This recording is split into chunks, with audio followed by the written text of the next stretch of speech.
प्यारे बच्चों, जैन रोजगार क्लासेस के यूट्यूब चैनल पे आपका स्वागत है। आज सबसे बड़ी बात है कि अगर आप कॉम्पिटिटिव एग्जाम की तैयारी करते हैं तो आपको कहीं ना कहीं फास्ट होना पड़ेगा। और फास्ट होने का तरीका है, जैसे आप देखते हैं कि आजकल ज़माना है एआई का, लोगों की ज़रूरत नहीं पड़ रही है, एआई काम कर रहा है तो हमें भी वैसा ही काम करना पड़ेगा। पहले के ज़माने में क्या हुआ करता था कि लोग कैलकुलेटर का यूज़ करता था, लेकिन कैलकुलेटर का यूज़ करके आप क्वेश्चन थोड़ी बना पाएंगे एग्जाम में, कहीं ना कहीं उससे फास्ट आपको होना पड़ेगा। तो इसके लिए हम लोग सबसे बड़ी प्लानिंग ये है कि अगर आप रोजगार क्लासेस पे आते हैं, जैन रोजगार क्लासेस पे, जहां आपको सारी चीज़ें बहुत ही बखूबी तरीके से मिलेगी और प्रॉपर वे में मिलेगी, जहां हर तरह के, चाहे वो अर्थमेटिक का क्वेश्चन हो, एडवांस का क्वेश्चन हो, डीआई का क्वेश्चन हो, हम लोग बहुत ही फास्ट बनाने की तरीके को अपनाएंगे। और इसके लिए हम लोगों को जितना मेहनत करने की जरूरत पड़ेगी हम आपके लिए करने को तैयार हैं। ठीक है, तो इसके कड़ी में हम सबसे पहले चलते हैं बेसिक कैलकुलेशन। क्योंकि आपको पता है कि कोई भी कॉम्पिटिटिव एग्जाम की तैयारी करते हैं, मैथ्स की बात आती है तो वहां 60% कैलकुलेशन ही करना पड़ता है। आप बहुत अच्छा से लिखना जानते हैं, कैलकुलेशन करने नहीं आता है या फाइनली टच में आपका कैलकुलेशन गलत है तो आप बेकार है।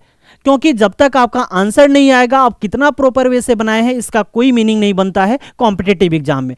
तो इसको मद्देनजर रखते हुए हम लोग छोटे छोटे कैलकुलेशन से बड़े बड़े कैलकुलेशन की तरफ मूव ऑन होंगे और उसको देखेंगे एक एक करके। तो चलिए आते हैं। अगर कैलकुलेशन की बात करें तो सबसे पहले हम आपको छोटी छोटी बातें बता देते हैं कि अगर आपका 10 का बेस है, जैसे मान लीजिए कोई कहता है कि 12 को मल्टीप्लाई करना है 13 से, आप देख रहे हैं कि ये 10 से कितना ज्यादा है तो कहिएगा 2 ज्यादा है, ये 10 से कितना ज्यादा है तो 3 ज्यादा है ना। 2 का टेबल 3 टाइम आपको पढ़ना है तो 2 तिया होता है 6। अगला रास्ता है कि क्रॉस आप करो। अगर क्रॉस करने जाते हैं तो 13 में 2 जोड़ो या 12 में 3 जोड़ो, कोई अंतर नहीं पड़ेगा, इसका आंसर हो जाएगा 156। दूसरी बात अगर बात करें कि कोई कहता है कि 13 को मल्टीप्लाई करो 14 से, तो सबसे पहले आपको ध्यान देना है कि ये 10 से कितना ज्यादा है तो ये 10 से 3 ज्यादा है, ये 10 से कितना ज्यादा है तो 4 ज्यादा है। तो 3 का टेबल 4 टाइम पढ़ेंगे, 3 4 जा होता है 12, कैरी किया कितना 1, इधर से 4 जोड़ ले या इधर से 3 जोड़े कोई अंतर नहीं पड़ेगा, 13 4 17 और एगो कैरी किया था कितना 18। इसी तरह से आप 20 के बेस पे जा रहे हैं। कोई कहता है कि 2 3 को मल्टीप्लाई करना है 2 से, तो आप देख रहे हैं कि ये 20 का बेस है। किसका बेस है? 20 का बेस है। एक चीजों को समझिए और बार बार क्वेश्चन को प्रैक्टिस कीजिए, देखिए आपके लिए कितनी आसान हो जाती है। ये 20 से कितना ज्यादा है तो 3 ज्यादा है, ये 20 से कितना ज्यादा है तो 2 ज्यादा है, तो 3 2 जा कितना होता है 6 होता है। लिख दीजिए, यहां आप 2 जोड़ दीजिए या इधर 3 जोड़िए, कोई अंतर नहीं पड़ेगा। तो देखिए 23 और 2 मिलके 25, 20 का बेस था 2 से मल्टीप्लाई कर लीजिए, 25 दूना कितना 50। अगर कोई आपसे कह रहा है कि 3 2 को मल्टीप्लाई करो 3 3 से, अब आपके दिमाग में आनी चाहिए कि सर ये तो 30 का बेस है, तो 30 से कितना ज्यादा है तो 2 ज्यादा है, 30 से कितना ज्यादा है तो 3 ज्यादा है, तो 2 3 जा 6 लिख देते हैं।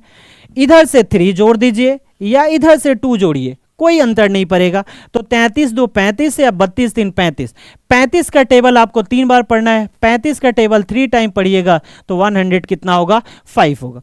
इसी तरह से कोई भी कह देता है कि अगर 72 को मल्टीप्लाई करना है 73 से, घबराने की जरूरत नहीं है, क्योंकि एक कंसेप्ट आपके पास है तो वो मास्टर कंसेप्ट है और उस कंसेप्ट से हम बहुत आगे की तरफ बढ़ सकते हैं। यहां देखिए ये 70 का बेस है, तो 70 से कितना ज्यादा है तो 2 ज्यादा है, 70 से कितना ज्यादा है तो 3 ज्यादा है, 2 का टेबल 3 टाइम पढ़ेंगे कितना होगा 6, इधर से 3 जोड़ दें या इधर से 2 जोड़े, कोई अंतर नहीं पड़ना है, ये होगा 75। लेकिन 75 में आपको 7 से मल्टीप्लाई करना पड़ेगा क्योंकि बेस जो था 70 था, तो 7 5 जा 35 और 7 का टेबल 7 बार पढ़ेंगे 49 और 3 मिलके कितना होता है 52। तो ये आपका करेक्ट आंसर होगा। इसी तरह से अगर हम बड़े नंबर की तरफ मूव ऑन करते हैं, जैसे अगर कोई कहता है कि चलो 100 के नजदीक के नंबर को अगर हम फाइंड करना चाहते हैं, कोई कहता है कि 88 को मल्टीप्लाई करो 98 से, कोई कहता है कि 102 को मल्टीप्लाई करो 106 से। भाई हमें करना क्या है, एक छोटा सा तरीका सीखो, फिर आपके लिए बहुत आसान है। ये 100 से कितना कम है तो कहिएगा 12 कम है। ये 100 से कितना कम है, तो 2 कम है। 12 का टेबल 2 बार पढ़ने सब लोगों को आता है, 12 दूना 24 होगा। यहां से आप 2 माइनस करो या यहां से 12 माइनस करो, कोई अंतर नहीं पड़ा, लेकिन हमेशा ध्यान रखना है कि आसान कामें करना है, ये ना कि डिफिकल्ट दूसरे के लिए करें और फिर पता चले कि अपने ही लिए हो जाए। तो यहां 88 में से 2 घटा देंगे, कितना होगा 86, ये आपका करेक्ट आंसर हुआ। यहां देखना है कि 100 से कितना ज्यादा है, तो 2 ज्यादा है। यहां देखो कितना ज्यादा है, 6 ज्यादा है। 2 का टेबल 6 बार पढ़िए, कितना होगा 12। अब यहां से जब 12 हो गया तो या तो 6 जोड़ दो या 2 जोड़ो, कोई अंतर नहीं पड़ेगा, कितना हो जाएगा 108। ये आपका करेक्ट आंसर होगा।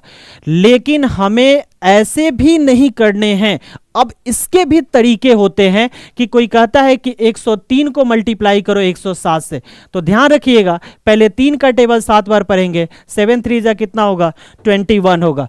या तो 3 को इधर जोड़ दे या 7 को इधर जोड़ दे, कितना हो जाएगा 110। यह आपका आंसर हो गया। तो इस तरीके से हमें प्लानिंग करके पढ़ना है। आगे अगर हम बात करें थोड़ा और बड़े नंबर को लेते हैं, जैसे कोई कहता है कि सर अगर बताइए 598 को मल्टीप्लाई करना होगा 592 से, तब तो आपका कंसेप्ट फेल हो जाएगा। नहीं भाई, मेरी कंसेप्ट एक है जो आपको मल्टीपल जगह पे काम आएगी और हर जगह पे आप इसी कंसेप्ट का यूज कीजिएगा, हर जगह पे बनेंगे। बताओ तो ये किसके नजदीक है, तो 600 के नजदीक है। 600 से कितना कम है, तो 2 कम है। 600 से कितना कम है, तो 8 कम है। 600 से कितना कम है, 2 कम है। 600 से कितना कम है, 8 कम है।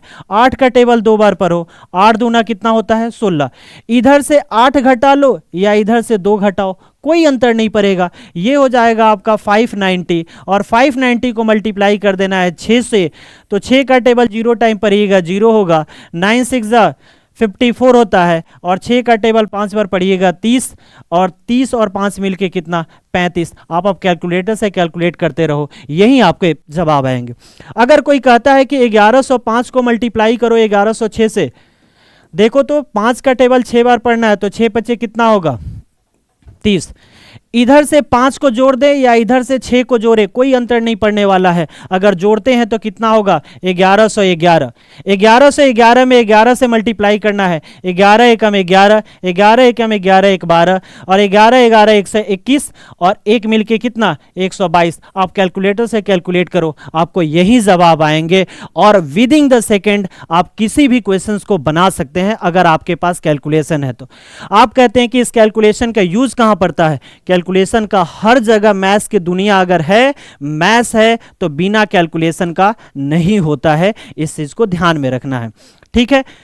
इस तरह से अगर हम आगे और भी बढ़ना चाहते हैं, हम कहें कि बाबू मुझे एक दिया गया है 1 2 को मल्टीप्लाई करो 1 8 से, 7 2 को मल्टीप्लाई करो 7 8 से, 6 4 को मल्टीप्लाई करो 6 6 से, 6 7 को मल्टीप्लाई करो 6 3 से, 102 को मल्टीप्लाई करो 108 से, 5 2 को मल्टीप्लाई करो 5 8 से, 6 3 को मल्टीप्लाई करो 6 7 से, 8 4 को मल्टीप्लाई करो 8 6 से, 9 2 को मल्टीप्लाई करो 9 8 से। और हम कहें कि बाबू इसे आपको 1 मिनट में बनाना है, कितना डिफिकल्ट काम होगा अगर ये बात आपके सामने आए तो। डिफिकल्ट नहीं होता है, डिफिकल्ट उस दिन तक होता है जिस दिन तक आपको जानकारी नहीं है, और जानकारी जो ही हुई फिर आपका सारा डिफिकल्टी का लेवल खत्म हो जाता है। तो चलिए हम इसको कैसे करेंगे, तो देखिए फास्ट करेंगे। 2 का टेबल 8 बार पढ़ेंगे, कितना होगा 16। 1 होता है, 1 के बाद क्या आता है, तो 2, तो 1 2 जा 2। 8 का टेबल 2 बार पढ़ेंगे, कितना होगा 16। 7 के बाद क्या आता है, तो 8 आता है, तो 7 8 56 होता है। 6 का टेबल 4 बार पढ़ेंगे तो कितना होगा 24। 6 के बाद क्या आता है, तो 7 आता है, तो 42 हो जाएगा। 6 के बाद क्या आता है, तो 7 आता है, तो 42 और 7 का टेबल 3 बार पढ़ेंगे 21। 2 का टेबल 8 बार पढ़ेंगे 16। 10 के बाद क्या आता है, तो 11 आता है, तो 10 को 11 से आपस में मल्टीप्लाई करेंगे 110 होगा। 2 का टेबल 8 बार पढ़ेंगे, कितना होगा 16 होगा। 5 के बाद क्या आता है, तो 6 आता है, तो 6 का टेबल 5 बार पढ़ेंगे 30। 3 का टेबल 7 बार पढ़ेंगे 21। 6 का टेबल 7 बार पढ़ेंगे 42। 8 का टेबल 9 बार पढ़ेंगे 72। 6 का टेबल 4 बार पढ़ेंगे 24। 9 के बाद 10 आता है, तो ये 90 हो जाएगा और ये 16 हो जाएगा। तो इस तरीके से हम किसी भी क्वेश्चंस को बहुत फास्ट कर सकते हैं अगर कैलकुलेशन का लेवल आपका फास्ट होता है तो। मैं गारंटी देता हूं, चाहे आप नंबर सिस्टम पर हो, SCM SCA पर हो, फिर आप परसेंटेज पर हो, प्रॉफिट लॉस पर हो, टाइम एंड वर्क पर हो, टाइम एंड डिस्टेंस पर हो, बोट्स एंड स्ट्रीम पर हो, पाइप एंड सिस्टर्न पर हो, किसी भी चैप्टर को SICI पर हो, हर जगह आपको कैलकुलेशन करने की जरूरत होगी और वहां ये आपको कहीं ना कहीं रामबाण जैसा यूज करने को मिलेगा, है ना। तो आज इतना ही, इसके बाद फिर हम लोग अगले क्लास में बहुत ही अच्छे तरीके से मिलेंगे जहां सारी चीज़ें आपको PPT फॉर्म में मिलेगी। वहां से हम लोग हर एक एक बारीकी को समझाएंगे, एक क्वेश्चन को 4-4 मेथड से बताने की कोशिश करेंगे, जो आपको अच्छा लगे, जिससे आप फास्ट कर सके, वही काम करना है। और फिर मुझे लग रहा है कि आने वाले कुछ समय में आप भी कहीं ना कहीं जिस एग्जाम की प्रिपरेशन कर रहे हैं उसके लिए सेलेक्ट होकर रहिएगा। धन्यवाद, फिर मिलते हैं नेक्स्ट क्लास में।